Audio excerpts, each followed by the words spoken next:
What's up, guys? Welcome back to another episode of Thoughts of the Pugilist podcast. I'm your host, Fouad Baizid, and today's pugilist is an unlikely fighter.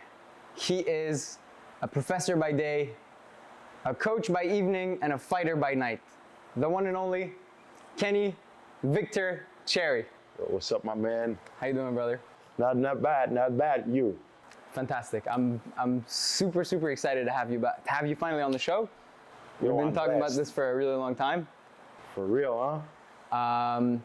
I want to get right into how you're a college professor and a fighter at the same time, a professional boxer, a prize fighter. Man, that's actually a long story, man. So, first of all, I always knew that I wanted to be like a college professor, right? But I mean, at the same time, I started boxing like when I was like maybe 20 in my first year of university. And at that time, I always knew that I wanted to be a political science teacher. That's why I did a bachelor's degree and a master's degree in political science. At the same time, I'm coming from a family of amateur boxers. My cousins, they had like 64, 20, and 10 amateur fights. I wanted like to do the same shit, basically. Of course. And I remember like one of my cousins, quote for quote, man, you're a schoolboy, you can fight. And look where I am today. But Yes, sir. I always knew that I wanted to do that. Like you had the hunger or something like that. You wanted to fight. Yeah, exactly. I wanted to fight, man. I wanted to punch some motherfuckers. Yeah, hey man, whatever takes off the edge. Exactly. So, as you're not in a position where you have to fight. Definitely not. You can live your life as a professor. You're making a good salary being a teacher. That's you have a a good fact. lifestyle. What's the incentive? Man, you know, there's some people that only know boxing as fighters. Like, this is the only thing they know. In my case, what happened, like, I don't know, maybe I felt a void in my life, like, in terms of emotions and whatever, but, like, I always love, and to this day, I love the drive of fighting, like, how I'm going to place myself, how I'm going to throw that jab to gain an advantage over my opponent. Like, it's a tactical and like intelligence aspect of sport that I strive for. I love that, and that's why I'm still fighting now to this day. Even though I don't need to, you're right about that. I don't need to, but I feel I need it because it keeps my brains busy, basically. That keeps your brain busy? Yeah, that keeps my brain busy for real. Wow. I would think it's the opposite. I would think that, school would keep your brain busy. I mean, both are doing it, but not in the same way. Are you, did you have a hard time keeping up with, a master's degree and, full-time training? Man, that's a crazy story because like, when I started my master's degree, it was like 2011 because I did my bachelor's degree in 2 years, right? And I was already 1 year into amateur boxing. So when I started my master's degree, like I had bad news. So basically my mom was fighting a cancer. So I had to pay for my studies, like bring my mom to all those cancer fighting appointments and still training full-time for amateur fights. And to be fair, the only thing that kept me going was if my mom was able to fight against a gangster, I can do all those things, right? Yeah. So, I mean, I think in a way it motivated me to just keep training, keep fighting, and stay in the gym. Wow. So I can say that's because of my mom in that way. Your mom's your why, huh? Yeah, exactly. That's beautiful, man. I never heard you say that. I never heard you say that at all. I gotta say it, man. To be fair, like I wouldn't be fighting nowadays, like especially in that dark kind of period in my life, if I didn't have her as an example just to keep fighting. That's for sure. Wow. So, man. Did your mom have a philosophy? Not even. I mean, my mom believes in God, right? I don't believe in God. That's my own position on the subject. Haram. But the way that she had faith that she was going by her hard work, by her belief, to achieve what she wanted to achieve, which is to fight cancer with success, it gave me a good plan of how to do things in boxing. That work off your ass, have a good will, have a good plan, and maybe you're going to have success in whatever you want to do in life. Wow, And in my case, it was boxing and achieving my master's degree at the same time. that's amazing. Yeah. That's beautiful. I mean, talking about it, I mean, it's a little bit weird because it's been a long time ago, but still, I mean, I have no regrets because it made me the man I am today, in the ring and outside of the ring. Of course, man. No, for sure. Of course. Now, you show a lot of perseverance. You showed a lot of perseverance throughout your entire career. Yeah. Since you started boxing later, you didn't have like a padded record, and you didn't have, you weren't fighting fighters that were flown in to be beat by you. Oh no, definitely not. So, since you're taking very risky fights, you're fighting the toughest up and comers. Yeah, for sure. Why did you how you have so many options, you can do so many other things, why do you keep going back to fighting these little monsters? Here's the thing, man. I mean, as much as, I don't know, people are always criticizing journeymen, right? You know what a journeyman is in boxing. Of course. Maybe the people that don't have the best record, but they're going to give you want to explain rounds. what a journeyman is? So a journeyman is basically a guy that you're going to fly in, pay like a cheap purse, maybe to give rounds to your up-and-coming prospect. So, like, if you're looking at my record, I would respond like to that definition. But here's the thing, the reason why I accepted all those fights is because I genuinely believed that I could win those fights. Because usually journeymen, I mean, they know they're most likely going to lose. But in terms of mindset, when I was going into those fights, I'm not thinking of myself as the B side. I'm thinking of myself, even though obviously if you're looking at my record, he didn't win those fights, I'm always thinking I'm going in there to break their party. That's well, you've done it 4 times. I've done it 4 times because I never fought in my hometown. Montreal is my hometown. I never fucking fought in Montreal. So yeah, that's another perspective to it. But even the amateurs, like when I was fighting in the amateurs, like I think I had 4 fights in my own gym. Like 39 of those 43 fights, they were in someone else's gym or hometown, like with all the booze, all the shit coming along. I'm like, you know what? I thrive off that. I thrive off seeing the crowd being fucking disappointing. Okay. And that's one of the best feelings in the sport. When you're seeing a guy that's supposed to win, he gets beat, and you're like, I'm sorry guys, but I fucked up your party. Fucked your boy up. I fucked your boy up, I fucked your party. That's how I like. Tell me how satisfying, I've done it a couple times, but tell me how satisfying is it to silence a crowd? Bro, man, to be fair, I'm going to tell you a little bit about the last time that I broke a crowd would be like during the pandemic when I went to the States, 2 weeks notice in Pennsylvania and the hometown of the guy. He brought like 50 people in the crowd, and like obviously they were all rooting for him. Like first round, like guy had a weird style. I started a little bit slow, but after the first round, I just went in working the body, and like I was hearing the crowd going silent, and this is the best feeling in the world because I'm like, yo, I'm shutting those motherfuckers up. I'm like, man, fuck y'all.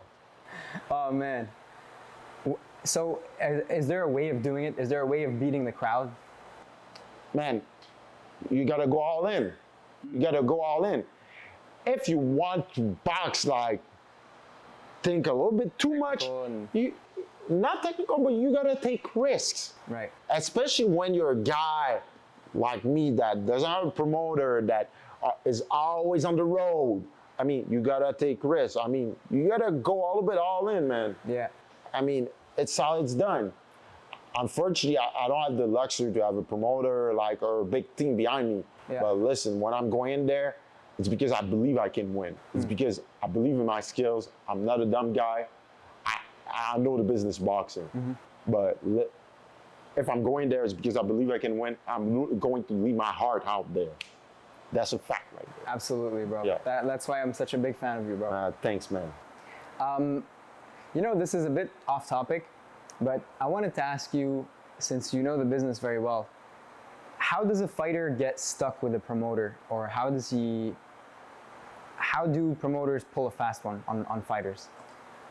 Man, I'm going to be honest, like, there's a reality even nowadays in boxing, like, most boxers, they're not necessarily that educated about boxing, about how it goes in the system. I mean, to be honest, I always read every one of the contracts as signed for fights because I don't want to get screwed up, right? Right. And most people, especially journeymen and like guys that are French contenders or whatever, like, I mean, they don't have a big team. They don't have people that are actually looking in a good way at their interests, right? For their yeah, exactly, for their well-being. Yeah.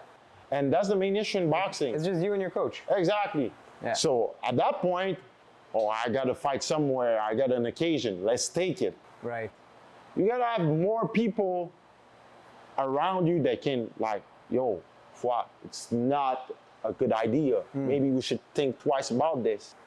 And you're not saying this because of the opponent necessarily. No. You're saying this because of Multiple factors. Is what the number of rounds good? Because maybe your style is made for maybe more rounds. I mean, let's just say they're asking you to fight like 2 divisions over the weight you're actually fighting. What's the fucking point? Right. What's the fucking point? Yeah. I mean, you're not a bitch because you're saying no. They're disrespecting you. That's a fact. For offering you that. They know what's your weight and they're like, you know what? Fight our guy 20 Why pounds bigger than not? you. Why not? Yeah. And I was honestly, if you're in this sport to win and to develop as a fighter like me, I'm not going to take any offer just because it's on the table. If you would see my DMs of guys that I never heard about, like, hey, do you want to fight in 2 weeks, like in New Orleans for like $1,000? I'm like, man, I'm making more money a week as a teacher. Fuck you. Yeah. Seriously. Come on, man. Yeah. So there is no financial incentive for you to do what you're doing. hell no, man. I probably lost more money in my training camps, like massage therapists and like all that sports therapy, whatever, that I made from boxing. I do it because I love the sport. I do it because I love the sport. And that's a fact right there. I mean, there's no excuse aside from that. If someone is saying like one day that I'm a coward or whatever, I'm like, bro, you don't know what the fuck I'm doing in the gym. And like, honestly, this pandemic made people on social media too comfortable criticizing what boxers are doing in the gym. What's the deal about contracts and whatever? People ain't scared and shit. They're feeling disrespected. It's a fucking business. So why would I get hurt for $600 for a 4-rounder against a guy who went to the Olympics? Yeah. I mean, I know my word. I'm not dumb. So come on. I'm glad someone's saying it, man. I'm very, very happy you're saying it. No, that's for sure. So you coach a group of fighters, Yeah. some professionals too. I mean, I work with some professionals. I help sometimes, but I wouldn't say I coach a professional. Right. I mean, you're not their head coach. But No, for sure. But I'm helping in training camp and whatever. Like, I mostly coach amateurs. Okay. Had one of your amateurs turned professional? Not yet. I mean, I'm saying if one of them would turn professional, how would you go about steering their career in the right direction? to be fair, there's also another reason why I'm still fighting is that also I love like traveling, like just like that feeling of pride when you're going into somebody's hometown and like breaking them down. But it's also about the contacts because like I know that at one point I'm going to be a full-time boxing coach. Like I'm moving in that direction. Okay. But like the fact that I'm going everywhere around the US, Mexico, and whatever, like I'm making those contacts for when one of my guys or girls are going to turn pro. Wow. Because you're paying the price in the long way. I wouldn't say I'm paying the price because it's part of the passion. Okay. I still like it. Yeah. Like if you're a dependable person in the sport, like in the end, you're always going to find something good. Okay. And that's for sure. So you're saying your fighters would be more likely to be successful because of your contacts? Yeah, I think so. So you need contacts to turn professional? No, definitely. You can't turn professional just out of your goodwill. Right. I mean, in my case, and probably, I'm going to be honest, probably that was not one of my errors, but maybe the timing wasn't right. Are you turning professional? Yeah. Okay. Maybe because remember, like before I turned professional, there was Rixa, right? Mm-hmm. Who was actually giving a chance, like to local guys that weren't on the gym, the Eye of the Tiger cards. So I feel that if I turned pro earlier, but honestly, wasn't ready. Okay. You may have fought under their cards. May I fought on those cards, maybe like made a name for myself with maybe 2 or 3 wins, and maybe that would have turned differently. But I wasn't ready, and like I didn't have the skill set to be there. Okay. And maybe if I waited a little bit longer, like when New Era showed on the scene, maybe I could have made my pro debut with them and something. New Era is another promotion company in Quebec. Exactly, Montreal. that just came out like maybe 2 years ago before the pandemic, and now they're getting into shows like this year.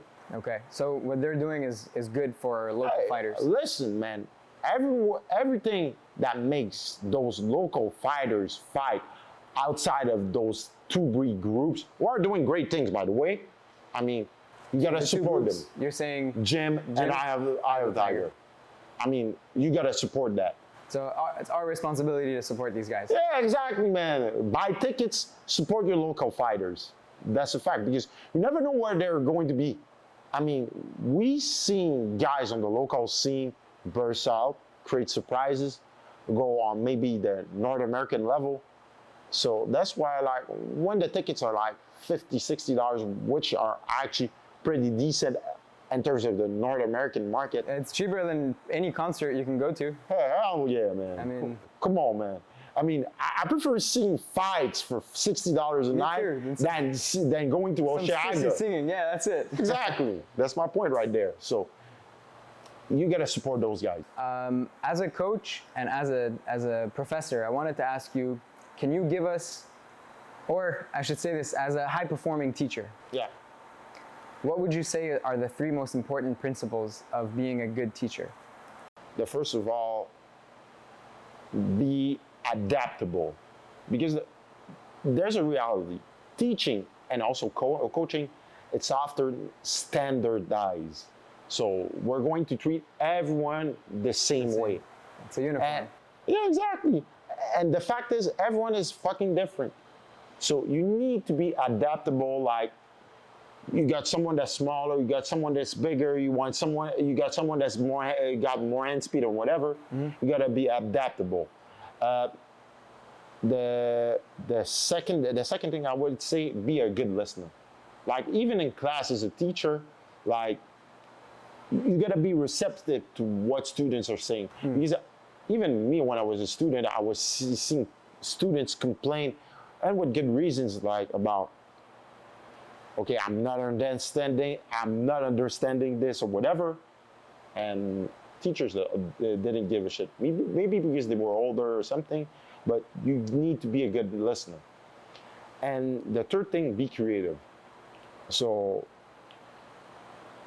we need to remember that in universities, still to this day, and you've been in university like maybe 3 or 4 years ago, right? I'm still in university. You're still in university, so. 2 years ago, but yeah, I'm still in university. Correct me if I'm wrong, but teachers are still talking for 3 hours in front of the yeah, 100%.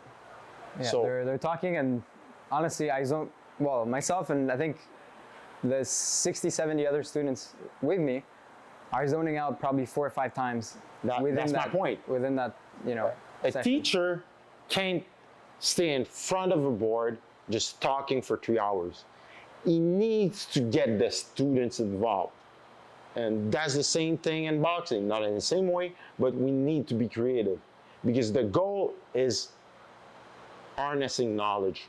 And if we're just staying there and just talking, students are writing, are they really learning or just memorizing things and after that forgetting about it? Yeah, absolutely. It's the same thing with boxing. I mean, I can yell how much I want a jab to be thrown away, but if I'm not changing drills sometimes about how to teaching that jab, am I doing a good job as a coach? Okay. That's the way I would see it. So just to recap, you said you have to be adaptable, Yeah, you have to be a good listener, yeah, and you have to be creative. exactly. That's amazing. I wish you could say that to all my all my professors. Yo, I don't want to get into a conflict with those guys. No. Well, anyway, we don't want any beef unless it's in the ring. Fair enough. I'm ready for that shit. So tell me, as a fighter, what is it like to go through a full training camp? Bro, I'm going to be honest, in my case, man, it's fucking shitty because you need to remember that I got a full-time job. Yeah. I got a full-time job. I'm training amateurs. I'm going to competitions with them. And I still got to train for fights. Mm-hmm. So I'm lucky, and I'm still lucky because I got a strength and conditioning coach. Like, I got the coaches here that are backing me up for the boxing part. But, man, the worst part for me, for your question, is time management. Time management, because I need to manage every fucking minute of my day. And to be honest, like, it's a fucking pain in the ass. What would a day look like in camp? Like a day in camp, let's just say like it's during like a cégep semester. Okay. So probably if I got one class during the day, I would be in class in the morning. I would give 1 hour to my students to answer their questions. I would go to the gym to train for boxing. After that, I would take maybe a 2-hour break. After that, do my strength and conditioning. After that, going back home. And probably at home, what will happen? I would correct copies or something like that. And also answering the messages of my students because they're panicking about their grades or something like that. So, tell me why they didn't submit. It's mostly me that would be emailing you. It's students. Yeah, bro, man, trust me, man. It's a pain. It's a pain in the ass. My dog ate this. Yo, come on, man, Kenny, I need your help, man. Can you give me an extension or something like that? What's the worst excuse you've heard for an extension? What's the worst one?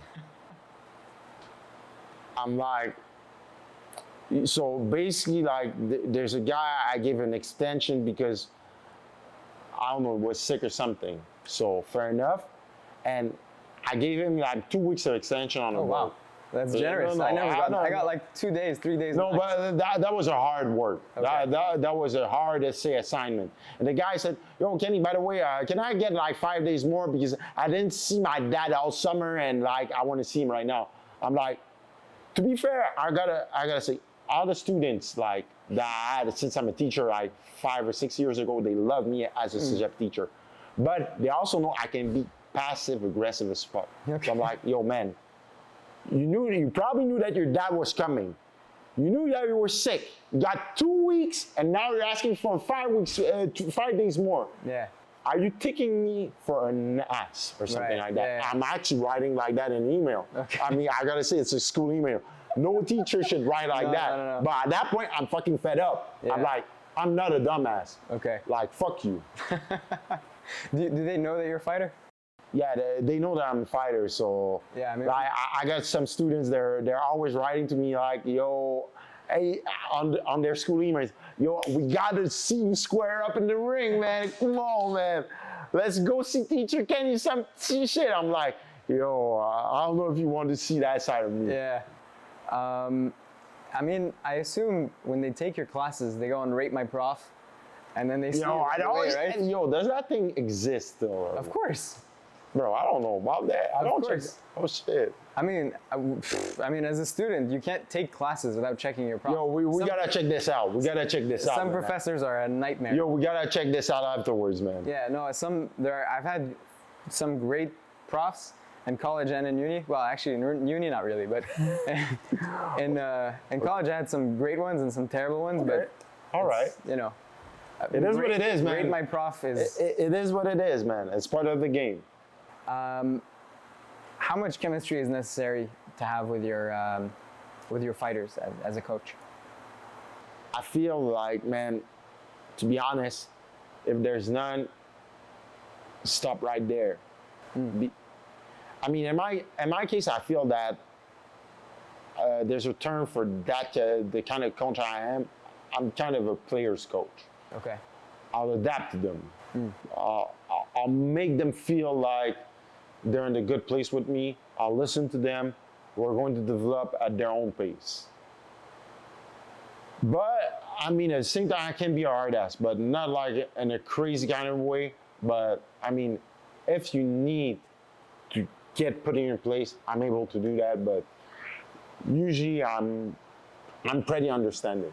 Okay. No, you seem to be a pretty understanding guy as a teacher, as a coach. And as a person. But you need to have chemistry. Okay. I mean, I'm the kind of guy who's going to laugh at you. I mean, ask Shaq, Jess, or whatever, I'm the biggest shit talker in the gym. So if you're not able to laugh at yourself as an athlete with me, man, guess what? It's not going to work. It's not the right gym for you. No, it's going to be the right gym if you're not working with me. But I'm going to laugh at your ass. Okay, fair enough. Yeah, that's fair. Well, look, I have some Q&A for you. Oh, for sure, man. Let's So go. these are all sent from your friends. Some of them I'm not gonna read just because they're, They're a little bit raunchy, right? Yeah. Yeah, that's what I thought. How'd you become so handsome? Blah blah blah. Not into it, bro. Yeah, fair enough. Oh, this is a good one. Wow. I don't know if you want to answer it though. What percentage of fighters are on steroids? Man, that's a fucking good question, man. To be fair, man, I get a feeling that at least like 5 to 10% of fighters are on steroids. Are not? Are on steroids. Oh, that's amazing. I would say way higher. I don't know, man, but still, it seems amazing, but there's still 1 out of 10 of a chance that you might get fucked up by someone on steroids. Right. And let's be honest, like when you're going into those smaller events, when you're starting your boxing career, there's no real drug testing. So how can you be sure about that? And remember, it's the hurt business. It's the hurt business. You're getting paid $1,000 to maybe get fucked up by someone that's on steroids. Come on, man. Yeah, and you don't even know that. Man. You said it yourself, the hurt business. And to be fair, like, let's be honest, like, I'm pretty sure steroids are like costly. So, and with the purses that people are doing, like at the local level, yeah. I'm not sure that everyone has like money to do that. But some guys might see it as an investment, right? Yeah, for sure. But you better have the money for that kind of investment. Okay, fair enough. That's the way I see it. Fair enough. Do you want to fight again? For sure. I mean, we got projects going on. Yeah. I can't tell anything yet, but it's going to be either in Mexico, so that I can tell, or we might have something local. In Quebec City? No, in Montreal. Oh, really? Like, beautiful. Something lined up, nothing official, but if it happens, it happens. Okay. Well, I wish you the best, man. Thanks, man. How much does weight matter in boxing? Matters. So we're talking about weight classes? Yeah. Yo, it matters so much, man. I mean, I'm going to give you an example. Like when I was fighting and when I fought my first pro fight, it was like at 154 pounds in Ontario. And let's be honest, like Ontario has the stupid ass weigh-in rules, same day weigh-in. I hate that shit. I don't know anyone that loves that shit. So like, to be honest, like 154, like with the 24 hours of recuperation, I can go with it. Right. But like same day, especially, I'm a full-time teacher, so it's a little bit harder to get that dehydration, like to go in, like, my first pro fight, like I didn't have legs. Like I couldn't move around, like I was throwing pity pat punches, and I mean, to be honest, the guy was better than me that night. He was better than me that night, but I feel that weight, like maybe if it was at 160 pounds, it's already another game because I'm way stronger. Yeah. And if I'm going to 168, look at Shaq. He's fighting 168. Look at me. Weight like matters in boxing. Yeah. I mean, his arm is bigger than my head. Exactly. That's my point. Weight matters in boxing. Yeah. You need to know your own body. Does it matter more in MMA? Because they have less weight classes? Would you say? I mean, here's the thing, man. You need to remember that the weight cuts are way more drastic in MMA than in boxing. Like you're seeing guys like cut off like 20 pounds in the last week of training. Right. Yeah. Of course, it's going to matter more. But still, those. Also, in Ontario, they have same-day weigh-ins. Yeah. Don't they get more stoppages because of that? Because guys are dehydrated, they get knocked out more easy. I feel that what happens in Ontario is that the guys, they're evaluating what's the best weight division function to that. Because obviously, if you're turning pro in Ontario and you've been fighting all your life in Ontario, maybe you're going to start maybe at, I don't know, a higher weight class. Yeah. Because you know what? It's going to be a little bit harder for me because maybe I'm going to have like maybe 10 hours to rehydrate or something like that. So there's also that strategy behind that. Okay. Okay, all the other ones are dumb, but the only one I could actually ask you is Popeyes or KFC? Shit, man, that's actually a good one, but Popeyes forever, man. If I can get that sponsorship, let's go. All right. Okay, man. A speed round, and we're good to go. Yeah, fair enough. So I'm gonna go with the guys that I had on the show. Fair enough. So we're gonna start with the newest one, Ayman Zahabi. Yo, Ayman Zahabi, man, like student of the game of MMA, man. I like watching him fight, man. To be fair, man, I'm excited to see him fight again in the UFC. Let's go, man. John O'Carroll. Yo, John O'Carroll, man, is an OG, original gangster, man. OG. Charles Jourdain. Charles Jourdain, a pirate. A pirate. A pirate. He's your sparring partner, right? Yeah, we sparred together, man. He's a pirate, man. He doesn't fuck around, man. Shaquille Finn. Yo, man, heavy hands. Heavy hands, man.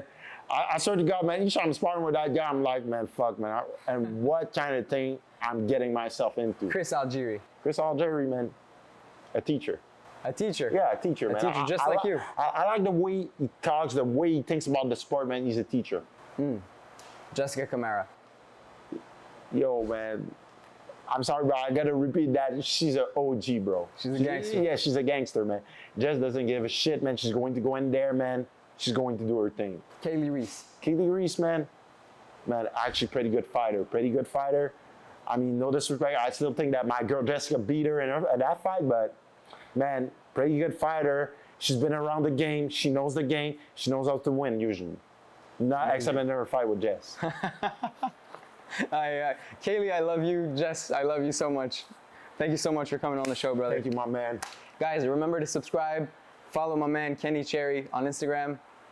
And did I tell them to subscribe already? No. Subscribe or I'll knock you out. Boom.